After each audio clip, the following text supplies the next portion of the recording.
Chapter 28. An Unfortunate Lily Maid. "Of course you must be Elaine, Anne," said Diana. "I could never have the courage to float down there." "Nor I," said Ruby Gillis with a shiver. "I don't mind floating down, when there's 2 or 3 of us in the flat and we can sit up. It's fun then, but to lie down and pretend I was dead, I just couldn't. I'd die really of fright." "Of course it would be romantic," conceded Jane Andrews. "But I know I couldn't keep still. I'd be popping up every minute or so to see where I was and if I wasn't drifting too far out. And you know, Anne, that would spoil the effect." "But it's so ridiculous to have a red-headed Anne," warned Anne. "I'm not afraid to float down, and I'd love to be Elaine. But it's ridiculous just the same. Ruby ought to be Elaine because she is so fair and has such lovely long golden hair. Elaine had all her bright hair streaming down, you know, and Elaine was the Lily Maid. Now, a red-haired person cannot be a Lily Maid." "Your complexion is just as fair as Ruby's," said Diana earnestly, "and your hair is ever so much darker than it used to be before you cut it." "Oh, do you really think so?" exclaimed Anne, flushing sensitively with delight. "I've sometimes thought it was myself, but I never dared to ask anyone for fear she would tell me it wasn't. Do you think it could be called auburn now, Diana?" "Yes, and I think it real pretty," said Diana, looking admiringly at the short, silky curls that clustered over Anne's head and were held in place by a very jaunty black velvet ribbon and bow. They were standing on the bank of the pond below Orchard Slope, where a little headlight fringed with birches ran out from the bank, as its tip was a small wooden platform built out into the water for the convenience of fishermen and duck hunters. Ruby and Jane were spending the midsummer afternoon with Diana, and Anne had come over to play with them. Anne and Diana had spent most of their playtime that summer on and about the pond. Idlewild was a thing of the past, Mr. Bell having ruthlessly cut down the little circle of trees in his back pasture in the spring. Anne had sat among the stumps and wept, not without an eye to the romance of it, but she was speedily consoled, for after all, as she and Diana said, big girls of 13 going on 14 were too old for such childish amusements as playhouses, and there were far more fascinating sports to be found about the pond. It was splendid to fish for trout over the bridge, and the 2 girls learned to row themselves about in the little flat-bottomed dory Mr. Barry kept for duck shooting. It was Anne's idea that they dramatize Elaine. They had studied Tennyson's poem in school the preceding winter, the superintendent of education having prescribed it in the English course for the Prince Edward Island schools. They had analyzed and parsed it, and torn it to pieces in general until it was a wonder there was any meaning at all left in it for them. But at least the fair Lily Maid and Lancelot and Guinevere and King Arthur had become very real people to them, and Anne was devoured by secret regret that she had not been born in Camelot. Those days, she said, were so much more romantic than the present. Anne's plan was held with enthusiasm. The girls had discovered that if the flat were pushed off from the landing place, it would drift down with the current under the bridge and finally strand itself on another headland lower down which ran at the curve in the pond. They had often gone down like this, and nothing could be more convenient for playing Elaine. "Well, I'll be Elaine," said Anne, yielding reluctantly, for although she would have been delighted to play the principal character, yet her artistic sense demanded fitness for it, and this, she felt, her limitations made impossible. "Ruby, you must be King Arthur, and Jane will be Guinevere, and Diana must be Lancelot. But first you must be the brothers and the father. We can't have the old dumb servitor, because there isn't room for 2 in the flat when one is lying down. We must pall the barge all its length in blackest samite. That old black shawl of your mother's will be just the thing, Diana." The black shawl having been procured, Anne spread it over the flat, and then lay down on the bottom, with closed eyes and hands folded over her breast. "Oh, she does look really dead," whispered Ruby Gillis nervously, watching the still, white little face under the flickering shadows of the birches. "It makes me feel frightened, girls. Do you suppose it's really right to act like this? Mrs. Lynde says that all play acting is abominably wicked." "Ruby, you shouldn't talk about Mrs. Lynde," said Anne severely. "It spoils the effect, because this is hundreds of years before Mrs. Lynde was born. Jane, you arrange this. It's silly for Elaine to be talking when she's dead." Jane rose to the occasion. Cloth of gold of coverlet, for there was none. An old piano scarf of yellow Japanese crepe was an excellent substitute. A white lily was not obtainable just then, but the effect of a tall blue iris placed in one of Anne's folded hands was all that could be desired.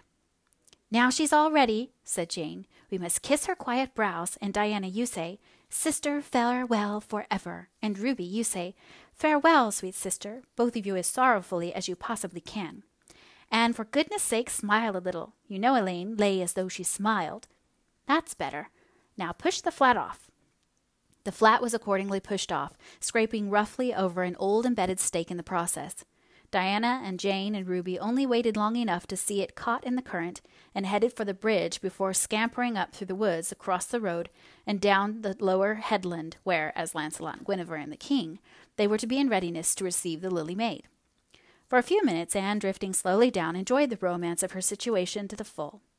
Then something happened not at all romantic. The flat began to leak. In a very few moments it was necessary for Elaine to scramble to her feet, pick up her cloth of gold coverlet and pall of blackest samite, and gaze blankly at Big Crack in the bottom of her barge, through which the water was literally pouring. That sharp stake at the landing had torn off the strip of batting nailed on the flat. Anne did not know this, but it did not take her long to realize that she was in a dangerous plight. At this rate the flat would fill and sink long before it could drift to the lower headland.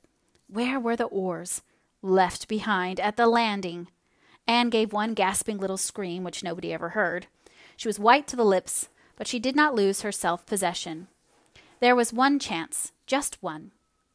"I was horribly frightened," she told Mrs. Allen the next day, "and it seemed like years while the flat was drifting down to the bridge and the water rising in at every moment. I prayed, Mrs. Allen, most earnestly, but I didn't shut my eyes to pray, for I knew the only way God could save me was to let the flat float close enough to one of the bridge piles for me to climb up on it.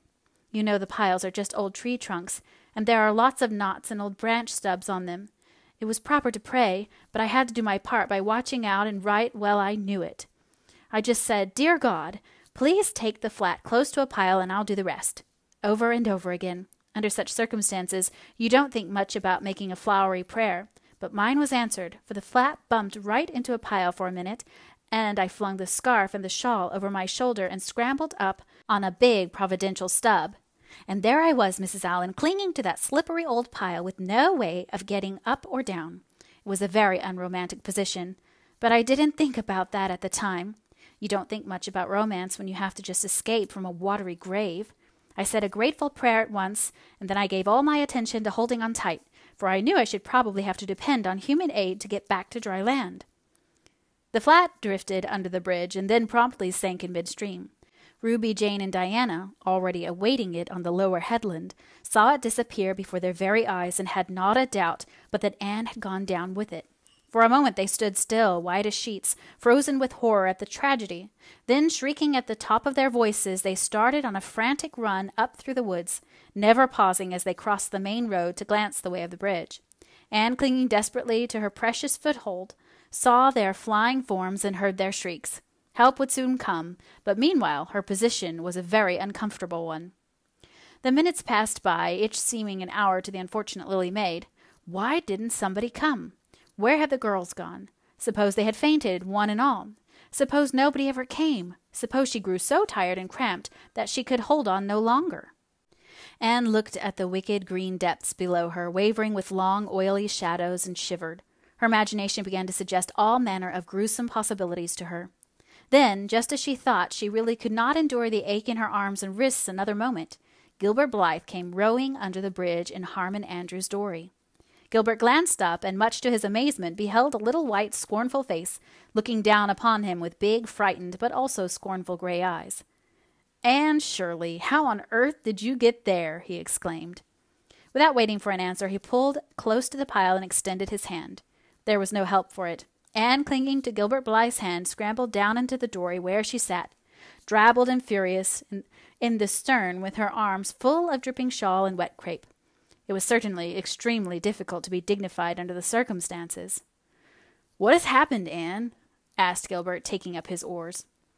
"We were playing Elaine," explained Anne frigidly, without even looking at her rescuer, "and I had to drift down to Camelot in the barge. I mean the flat.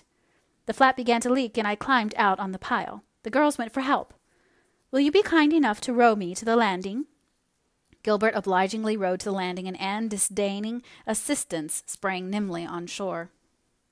"I'm very much obliged to you," she said haughtily as she turned away. But Gilbert had also sprung from the boat, and now laid a detaining hand on her arm. "Anne," he said hurriedly, "look here. Can't we be good friends? I'm awfully sorry I made fun of your hair that time. I didn't mean to vex you, and I only meant it for a joke. Besides, it's so long ago. I think your hair is awfully pretty now. Honest, I do. Let's be friends." For a moment Anne hesitated. She had an odd, newly awakened consciousness under all her outraged dignity that the half-shy, half-eager expression in Gilbert's hazel eyes was something that was very good to see. Her heart gave a quick, queer little beat. But the bitterness of her old grievance promptly stiffened up her wavering determination. That scene of 2 years before flashed back into her recollection as vividly as if it had taken place yesterday. Gilbert had called her carrots, and had brought about her disgrace before the whole school. Her resentment, which to other and older people might be as laughable as its cause, was in no whit allayed and softened by time seemingly. She hated Gilbert Blythe. She would never forgive him.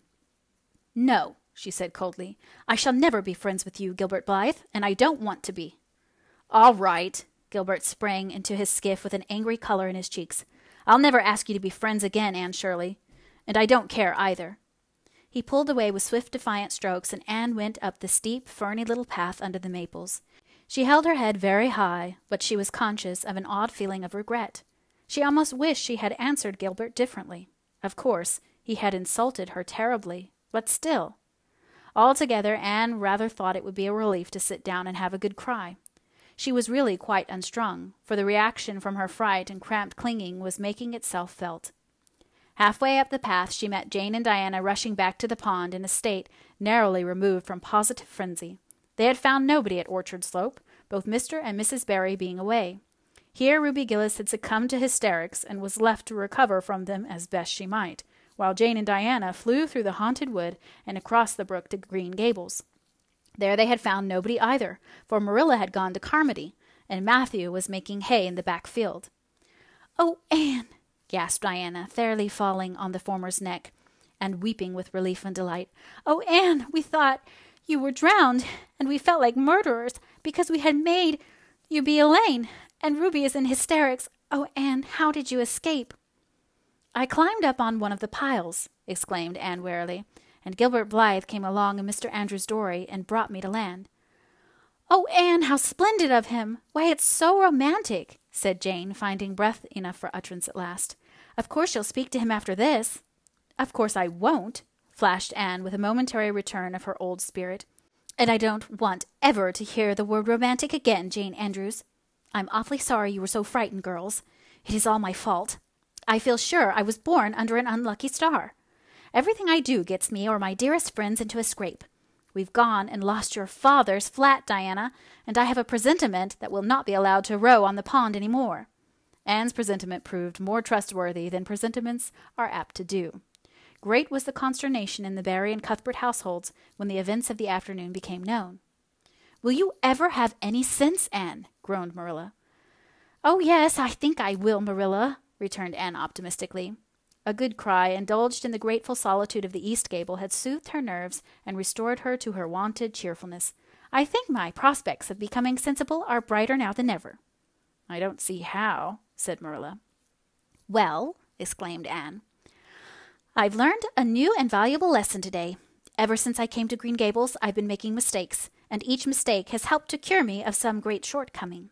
The affair of the amethyst brooch cured me of meddling with things that didn't belong to me. The haunted wood mistake cured me of letting my imagination run away with me. The liniment cake mistake cured me of carelessness in cooking. Dyeing my hair cured me of vanity. I never think about my hair and nose now, at least very seldom. And today's mistake is going to cure me of being too romantic. I have come to the conclusion that it is no use trying to be romantic in Avonlea. It was probably easy enough in Towered Camelot hundreds of years ago, but romance is not appreciated now. I feel quite sure that you will soon see a great improvement in me in this respect, Marilla." "I'm sure I hope so," said Marilla skeptically. But Matthew had been sitting mutely in his corner, laid a hand on Anne's shoulder when Marilla had gone out. "Don't give up all your romance, Anne," he whispered shyly. "A little of it is a good thing. Not too much, of course. But keep a little of it, Anne. Keep a little of it."